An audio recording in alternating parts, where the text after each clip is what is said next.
Okay, so we are back with episode 2 of season 2 interview with the vampire called What Does It Mean to Be Loved by Death? In this episode, it starts off with Louis and Armand pretty much having a discussion, and Armand pretty much lets Louis know how he feels about he thinks that Louis is giving Daniel too much control in the interview. He already feels as if Louis is allowing Daniel into more than what they want him to know, pretty much. So to kind of throw Daniel off or to pretty much filter the story the way that they want it to be told, Louis and Armand decide to show up as a pair in the next session. And so we see that when they're talking to Daniel in the next session, they are together all hugged up on the couch, lovey dovey. And Daniel immediately picks up on it. He like, so y'all done came in together as like Mr. and Mrs. and Mrs. Okay, I see what you're trying to do. And he lets them go ahead and start with the story. Louis tells about how him and Claudia have now arrived in Paris and how they're starting their life all over. And we hear input from Armand about how the coven is aware of Louis and Claudia's arrival in Paris. And it's supposed to be vampire custom that you kind of pretty much check in with the vampire coven of the area that you go into to let them know, hey, I'm here. But we know Louis and Claudia don't know anything about that. They're not given any handbook on how to be a good vampire.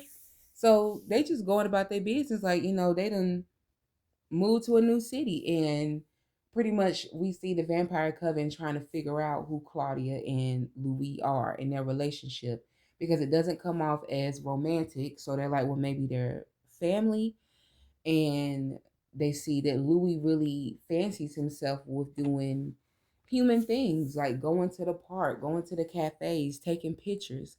Like he's really amongst the community as if he's one of them. And I think that really throws them off. And especially as we've seen in Armand's history.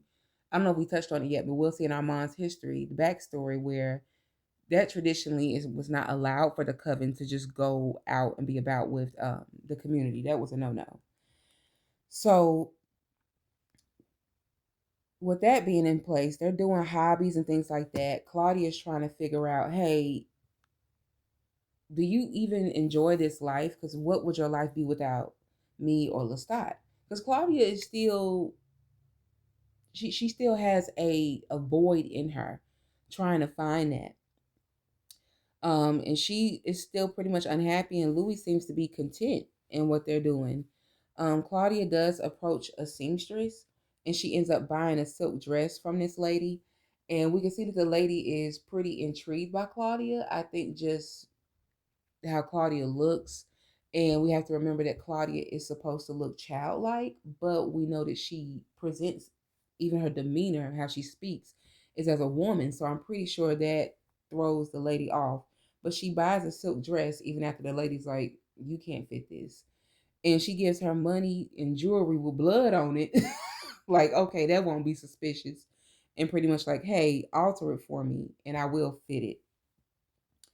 Um, Louis, we do see a moment where Louis and Armand bring some pictures to Daniel to look over, and they're pictures of men that they have, had time with throughout their relationship. So I wonder, and they say that a lot of these men, they're either dead because I'm pretty sure they probably drained them, or a good bit of them have lived to older age. So I wonder, were they like having, like little menage a trois and stuff like that? Like, were they out like hunting men? Like, oh yeah, he'll be good for us tonight. However that may goes. That's interesting. Um, so we end up seeing where Louis meets Armand for the first time in the park. Being at the coven is pressuring Armand to tell Louis, like, hey, you can get with the program. So he tells Louis that he will not hurt him, but he wants him to bring Claudia with him to the theater. They go to the theater and it looks like a hole in the wall. It almost looks like it's stank in there. Like it look like it smell like it's always trapped in and it smells wet. You know when something smells trapped in and wet and all damp. That's what the place looks like. We first see Santiago, he's flying through the air, and we see them put on a show. And the purpose of the show is to normalize what would be considered bad, to normalize it to the audience so that they accept it to the point that they are complicit in it. And that's very interesting because these plays are always weird and they always end up in violence, and the victim is always a real person. But by that time, the audience is so enmeshed in the show that they um, go along with bringing this innocent person's death upon them, because essentially they end up being drained, eaten by the vampires. And they watch in real time a real conscious death, but it's been warped to the point where I think that they believe it's just a show, but also they know it's not a show and they're willing participants. It's really kind of bending and stretching the morality. And once you normalize things to the point of, oh, I feel like that's okay, there really is no line of what you will or will not cross. So Armand takes them to meet the coven, and we see at this point Claudia first.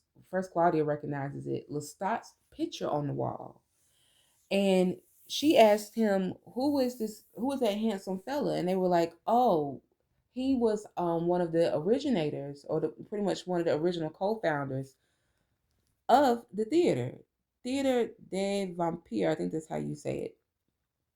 And so I know Louis and Claudia are sitting there like, I know he ain't on the wall. Like, what what is the coincidence that we left him, been traveling, trekking all through Europe, and you end up at this theater that was what? Founded by Lestat. Another thing that Lestat did not tell them. So they ask him, well, they ask Louis and Claudia who are their makers, and Claudia comes up with the name Bruce, which we know Bruce is from season one, the vampire that she encountered when she left and he assaulted her. And they give this story about Bruce, and they're from, I think they said Chicago or wherever they're from. They don't even say that they're from New Orleans or nothing like that. So when we get to real time, Daniel's like, "Oh, that's so cute. That's a little telenovela. Y'all pretty much had the same boyfriend. Y'all fucked the same man." And Louis and Claudia, they are going back and forth during this time. They are trying to figure out how to perfect this lie, kind of get on board on what the lie is going to be, because now they know that Lestat was once here. So I'm pretty sure it's a possibility they could get inside their head and figure out the truth. And they're really going to work extra harder to keep the truth under wraps, because they know that, oh shit, Lestat was here. So we really have to get this story together.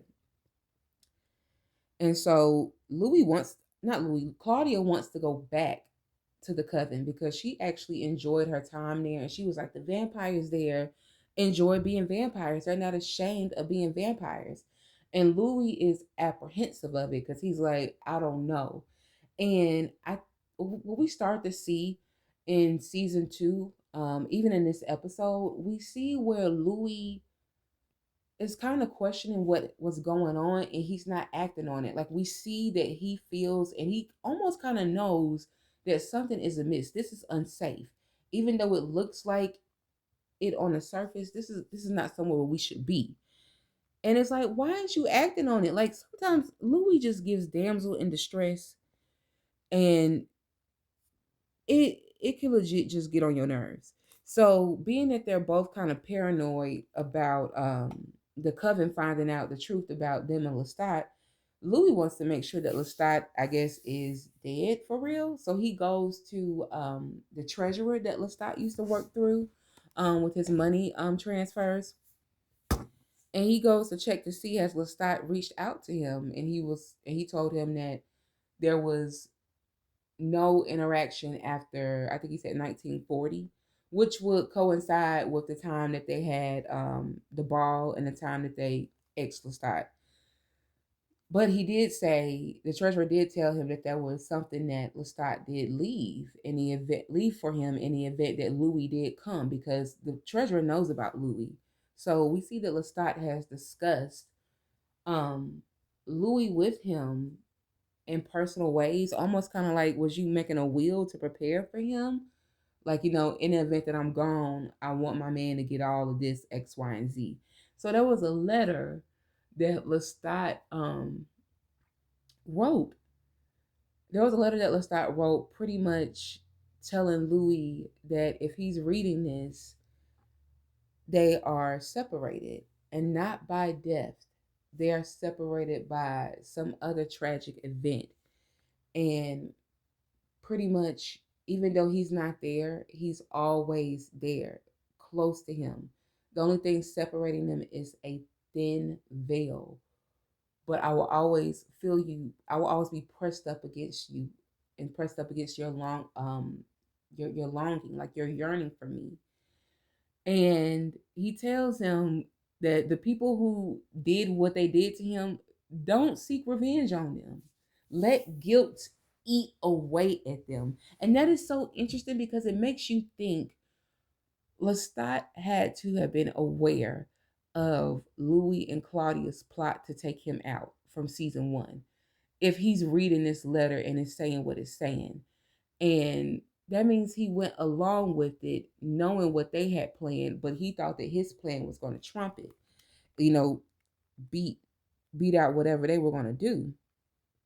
And I just think that's so interesting because it's almost like, yeah, if something happens to me, I know you did it, and I want the guilt to eat away at you, and I want you to always be tormented by the thought of me, because we are one. I'm your maker, you are my fledgling, and I will always yearn for you the way you will always yearn for me. We'll always be, we won't even be together, but it will feel as if we are together, but just a fraction of a piece away. And that wedge will make that make that abandonment feel so much more bigger. So present day, Daniel is over the back and forth about the loving and hating Lestat. He's like, especially after hearing that, he's like, well, damn, which one is it? Like, did you love him or did you hate him? And Armand starts to chastise him about this, and like, well, he had this relationship with him. You can't necessarily make him feel like he has to feel one way or another. And we see Louis kind of feel some type of way about Daniel saying that, and he gets inside his head and starts messing with him about his ex-wife Alice and their whole proposal, and how he had planned to propose to her and she turned him down and things of that such. And so he's really messing with his head and messing with his feelings in that moment, I guess, trying to make him see, well, you know how your ex-wife is maybe a touchy subject for you now, but at one time you really did once love her, so much so that you wanted to marry this woman and have a family with this woman. So at the end of the episode, we see that the coven goes on a hunt, and they want Louis and Claudia to go with them. And so they end up getting to this mansion where it's full of people, and Santiago ends up killing the I guess pretty much the watchman outside. But before then, he gets literally peeks in his brain and pulls everything out, the information on the layup of the house, who's all in the house. And so Claudia goes inside with the coven to do the hunt. Like, she is living it right now. Like, baby girl is having the time of her life. She's smiling. Louis taking pictures, and Armand is like, Louis, put the camera down and enjoy the moment. And while they're outside, it Armand reveals to Louis that he knows about Lestat. He knows about Lestat, and he can't block Lestat like Claudia can. And he figured it out by picking his brain, not Claudia's.